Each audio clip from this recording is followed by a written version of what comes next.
कोई दोस्त कितना धोखेबाज हो सकता है? क्या हर दोस्त धोखेबाज होता है? और किन लड़कियों पे कितना इन्हिसार करना चाहिए, और क्या दिल की बातें हर दोस्त को, हर लड़की को बता देनी चाहिए? ये हैं आज के इश्यूज जिस पे हम बात करेंगे। सवाल है ईशा का। मैं हूं अख्तर अब्बास, आप सबको मेरा सलाम पहुंचे। ईशा ने अपने एक दोस्त का अभी बताया। वो कहती हैं कि हमारा बचपन से दोस्ताना चल रहा था, बहुत जैसे फास्ट फ्रेंड होते हैं। हम बड़े हुए, इकट्ठे पढ़े, फिर हमारी शादियां हो गई। शादी के बाद इनके मियां मुल्क से बाहर चले गए। 2 साल 7 महीने 8 दिन उन्हें इस तरह तफसील याद।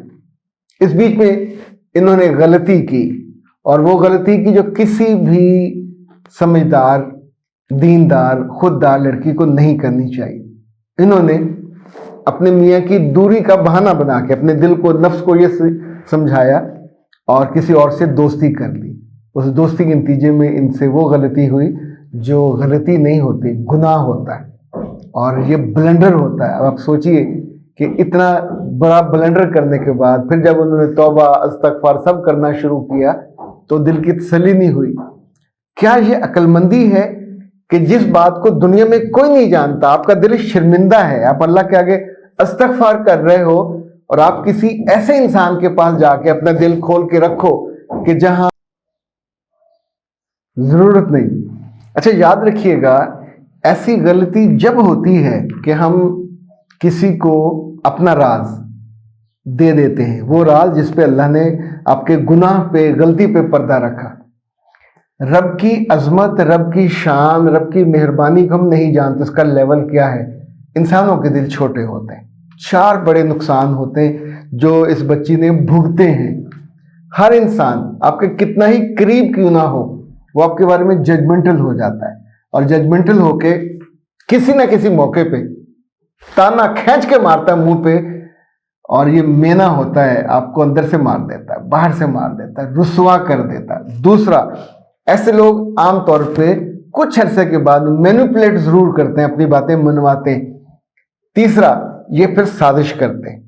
चौथा, ब्लैकमेलिंग करते हैं। ये वो चीजें जो मैंने अपनी आंखों से होते देखी हैं जगह जगह। मेरे पास 10 नहीं 20 बच्चियां आई हैं जिनको उनकी सगी दोस्तों ने, और कुछ केसेस में सगी बहनों ने रोल दिया, बिल्कुल सिर्फ अपने राज की बात बताने से। अब मुझे बताइए, इतने लोगों को धक्का लगा हो, इतने लोग अंधी खाई में गिरे हो, बेइज्जत हुए हो, फिर भी हम क्यों बाज नहीं आते? तो मेरे बच्चे, आपके पास अब 3 रास्ते हैं, ये मैंने उनको बताया, और उनमें से एक रास्ते पे उन्होंने अमल किया। अल्लाह ने करम किया, उनकी जान उसमें से बचना शुरू हो, अभी पूरी बचत नहीं हुई। अच्छा, अब मैं आपको जो मसला खराब हुआ वो भी बता दूं। उन दोनों ने एक ही जगह कमेटी डाली। तो ये जो लड़की जिसने ये गलती की थी, गुनाह किया उसने, उसकी 2 कमेटियां थी। एक उसकी तीसरी निकली, एक उसकी 7वीं या 8वीं थी। तो उसकी दोस्त ने कहा कि तीसरी वाली मुझे दे दो। अच्छा, अब ये मांगना नहीं था। इनफैक्ट जब आप जिस एंगल से यहां से बात कर रहे होते हैं, आपकी आंख बताती है कि उसमें रिक्वेस्ट है या उसमें हाकमाना, एक वो जो हकमियत होती है वो वाला। तो उस खातून ने कहा कि ईशा जिसका नाम है, कि मैंने तो अपनी ज़रूरत के लिए, मेरे पास इन दिनों मैंने कुछ कर्ज लिए हुए थे, मैंने वापस कर, इसलिए मैंने एक कमेटी डाली है। उसने कहा देख लो, अगर मुझे ना दिया तो मैं तुम्हारे साथ वो करूंगी कि तुम याद करोगे। इसने कमेटी नहीं दी, और उस बेवकूफ ने पिछले सालों में इसकी चैटें, इसकी उस लड़के के साथ पता नहीं कहां से कोई तस्वीर ढूंढी। अब मैं इससे भी ज्यादा आपको अफसोसनाक बात बताऊं, ये बाजार में अपनी बच्ची के साथ गई हुई थी, वहां किसी जगह उस लड़के से मुलाकात हुई। उस मौके की तस्वीर किसने बनाई, कैसे बनाई, आई डोंट नो। उसने मुझे तस्वीर बताई भी नहीं, लेकिन उसने वो तस्वीर लेके अब इसको उसने यहां अंगूठा रखा हुआ है कि मैं तुम्हारे मियाँ को तुम्हारी वो तस्वीर भी भेज रही हूँ, तुम्हारी जो पिछली चैट है वो भी भेज रही हूँ। और उसके पास उसने पूरा एक जैसे तफ्तीशी अफसर एक चीज़ें तैयार करता है और अदालत में पेश करता है।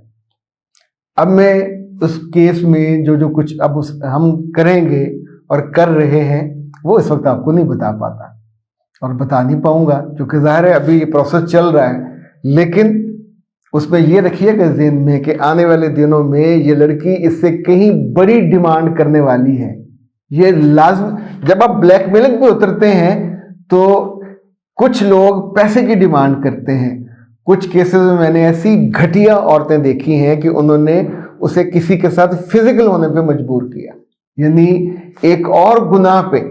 یعنی یہ لڑکی یا بہت سی بچیاں غلطی یا گناہ کرنے کے بعد توبہ کرتی ہیں، روتی ہیں، کرلاتی ہیں کہ ہم سے یہ کیا ہو گیا، نہیں ہونا چاہیے تھا. ہمیں اپنی عزت کی، عصمت کی، اپنے میاں کی غیر موجودگی میں اس کے بستر کی حفاظت کرنی چاہیے تھی. رب کیا سزا دے جو اس کی مرضی اور منشا ہے. وہ دنیا میں لوگوں کو بہت جگہ آپ کے ماں باپ کی وجہ سے، آپ کی وجہ سے، آپ کے بچوں کی وجہ سے رسوا نہیں کرتا، بچا لیتا ہے. لیکن انسانوں کی کم ظرفی کا عالم یہ دیکھیے کہ وہ اتنے برسوں کی، میرا خیال ہے یہ 18-19 سال کی دوستی تھی، جو 3-4 لاکھ کا وہ معاملہ تھا جو کمیٹی کا تھا، اس پہ اس نے اچھا یہ انا کا مسئلہ ہر کوئی نہیں بناتا. جب آپ کے پاس کسی کی فزیکل کمزوری ہوتی ہے، ایموشنل کمزوری ہوتی ہے، تو دین ہی اور شی ہیز دا رائٹ، اپنے آپ کو وہ سمجھتا ہے کہ نو آئی ہیو دا رائٹ کہ میں اس کو انگوٹھا دبا کے دباؤں اور اس کو مسل کے رکھ دوں. تو ایسے لوگوں کے بارے میں جب آپ نے مسئلے جانا ہے، اس کے بعد رونے اور کرلانے سے کیا فائدہ. ہمیشہ جو آپ کی کرنے کی چیز ہے ایسے گناہ سے بچیں. شرمندگی اور خواری کے کچھ نہ دے. رب کے سامنے آپ کو اتنا شرمسار کرے کہ آپ آنکھیں نہ اٹھ سکیں، آپ کے میاں کو پتہ چلے تو وہ معاف کرنے پہ تیار نہ ہو. یہ 3 اصولی چیزیں ہیں، یہ رکھیے گا ذہن میں. اور اس کے بعد اللہ کے بندوں، کبھی ایسی غلطی ہو جائے، کوئی غلطی ہو جائے، اپنے دوستوں کو، سگے لوگوں کو بتانے سے بچا کریں. آ کے کسی کنسلٹنٹ سے بات کر لیں، مجھ سے بات کر لیں، میں آپ کے خاندان کو نہیں جانتا، سو ججمنٹل بھی نہیں ہوں گا. آپ کو تانا ملنے کا تو کوئی امکان نہیں ہے، کوئی اور نقصان نہیں ہوگا، لیکن آپ کے مسئلے کا حل نکل آئے گا. بعض بچیاں اس خواری کے بعد خودکشی اٹیمپٹ کرتی ہیں. یہ اتنی رسوائی، اتنی بدنامی، اتنی خواری ہوتی ہے.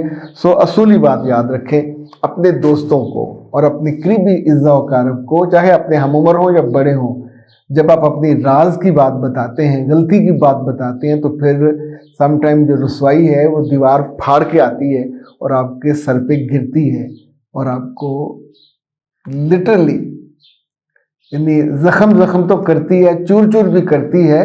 سم ٹائم آپ کو وہ نقصان پہنچاتی ہے جس کا آپ نے کبھی سوچا بھی نہیں ہوتا.